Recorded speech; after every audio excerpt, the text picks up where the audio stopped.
Breaking news.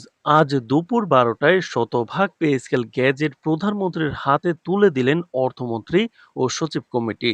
তো দর্শক, নবম পে স্কেলের আজকের গুরুত্বপূর্ণ নিউজটি শেষ পর্যন্ত দেখুন এবং শুরুতেই এই চ্যানেলটি সাবস্ক্রাইব করে রাখুন নবম পে স্কেলের সকল নিউজ সবার আগে পেতে।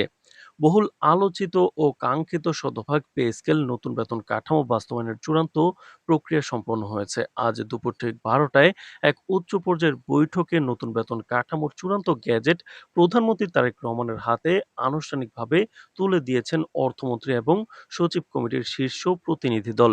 দীর্ঘ যাচাই বাছাই, আর্থিক সংশ্লেষ বিশ্লেষণ এবং বিভিন্ন জটিল ধাপ অতিক্রম করে অত্যন্ত সতর্কতার সাথে এই গ্যাজেট প্রস্তুত করা হয়েছে, যা আজ সরকার প্রধানের সমীপে পেশ করা হলো।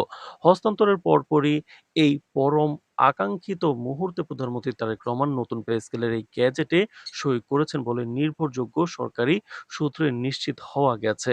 প্রধানমন্ত্রী গ্যাজেটটি গভীর মনোযোগের সাথে পর্যালোচনা করে সন্তোষ প্রকাশ করেন এবং দেশের সার্বিক অর্থনীতিকে সচল রাখার পাশাপাশি কর্মচারীদের জীবন মান উন্নত করতে এই ফাইলে স্বাক্ষর প্রদান করেন। সূত্র মতে, আগামী ২৫ জুলাই এই ঐতিহাসিক পে স্কেল গ্যাজেট প্রজ্ঞাপন আকারে আনুষ্ঠানিকভাবে দেশব্যাপী প্রকাশ করা হবে।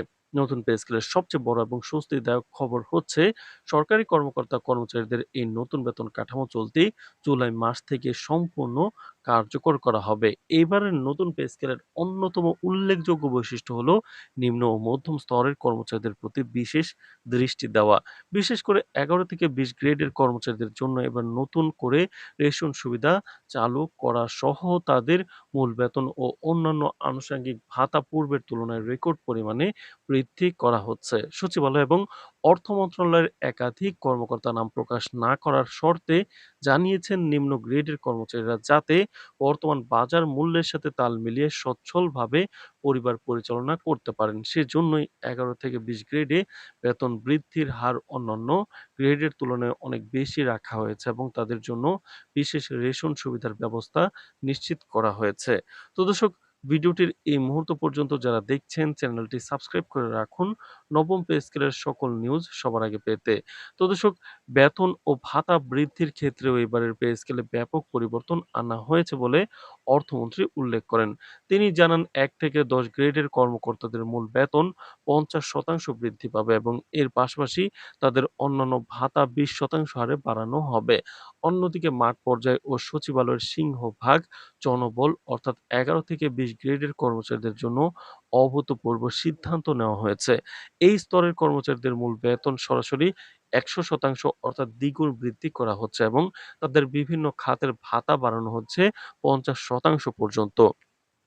এর বাইরে অবসরে যাওয়া প্রবীণ নাগরিকদের কথা বিবেচনা করে পেনশনের হার এক লাফে ৮০% বৃদ্ধি করার ঘোষণা দেওয়া হয়েছে, যা অবসরপ্রাপ্ত কর্মকর্তা-কর্মচারীদের পরিবারে বড় ধরনের স্বস্তি এনে দেবে। সরকারি সিদ্ধান্ত অনুযায়ী এবারের নতুন পে স্কেলটি মোট ২টি প্রধান ধাপে দেশজুড়ে বাস্তবায়ন করার পরিকল্পনা গ্রহণ করা হয়েছে, যার মধ্যে প্রথম ধাপে চলতি বছর থেকেই সকল গ্রেডের সরকারি কর্মকর্তা-কর্মচারীদের মূল বেতন অর্থাৎ শতভাগ বেসিক বেতন কার্যকর করা হবে। এর ফলে চলতি মাস থেকে সরকারি চাকরিজীবীদের মূল বেতন এক লাফে নির্ধারিত স্কেল অনুযায়ী বৃদ্ধি পাবে, যা তাদের ব্যাংকিং অ্যাকাউন্টে সরাসরি যুক্ত হবে। এরপর দ্বিতীয় ধাপে আগামী অর্থবছর থেকে তাদের জন্য বরাদ্দকৃত সকল প্রকার সুযোগ সুবিধা ও ভাতা পুরোপুরি কার্যকর করা হবে বলে বিশ্বস্ত সূত্রে জানা গেছে।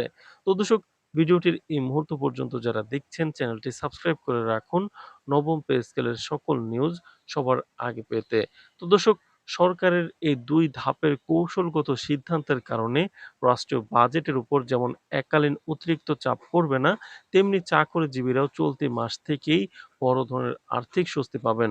অর্থনৈতিক ও রাজনৈতিক বিশ্লেষকদের মতে, নতুন এই শতভাগ পে স্কেল বাস্তবায়ন সরকারের সামগ্রিক প্রশাসনিক কার্যক্রমে আরো স্বচ্ছতা, সততা ও অভূতপূর্ব গতিশীলতা নিয়ে আসবে। তবে একই সাথে এটি যাতে দেশের খোলা বাজারে কোনো ধরনের কৃত্রিম দ্রব্যমূল্য বৃদ্ধি বা নেতিবাচক প্রভাব ফেলতে না পারে, সেজন্য সরকারের বাজার মনিটরিং ব্যবস্থাকে এখন থেকে কঠোর ও শক্তিশালী করার তাগিদ দিয়েছেন বিশেষজ্ঞরা। তো দর্শক, নবম পে স্কেল বাস্তবায়নের যে কোনো গুরুত্বপূর্ণ নিউজ সবার আগে পেতে চ্যানেলটি সাবস্ক্রাইব করে রাখুন। আজ এ পর্যন্তই। ধন্যবাদ।